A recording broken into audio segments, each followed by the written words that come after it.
Hello friends, so আমি তোমাদেরকে ভিডিওটা শেয়ার করছি একটাই কারণ এই যে এই মেয়েটা থাকা ভাগ্যের ব্যাপার। তো সেটা কেন বলছি, চলো তোমাদেরকে পুরোটাই বলে আশা করি তোমরা বুঝতে পারবে। আমার মেয়ে একটু জেদি টাইপের, আর একটু যেটা চায় সেটা ওকে দেওয়া যায়, নয়তো একটু ঝোঁকটা বেশি করে। আবার কোনো জিনিস যদি কিনে নিয়ে আসে সেটা যদি আমাকে না খাওয়ায় সেটা কখনোই ও মুখে দেবে না, এরকম টাইপের। তো সত্যি কথা বলতে এরকম মেয়ে কিন্তু ভাগ্যে থাকা যায়, এত পরিমাণে ভালো, আমাকে দিচ্ছে সেজন্য বলছি না, এরকম কিন্তু আমি মেয়ে সত্যি কথা চোখে দেখিনি আজ অবধি, যে নিজের মাকে একটু না খাইয়ে কখনো মুখে দেবে না।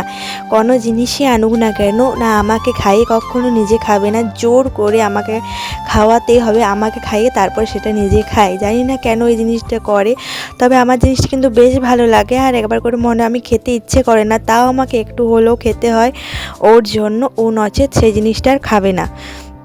তো তোমাদের কার কার ভালো লেগেছে অবশ্য কমেন্টে জানাও, আর কার কার ছেলে মেয়ে এরকম আছে অবশ্যই কমেন্টে জানাও। সব ভালো থেকো, সুস্থ থেকো সব।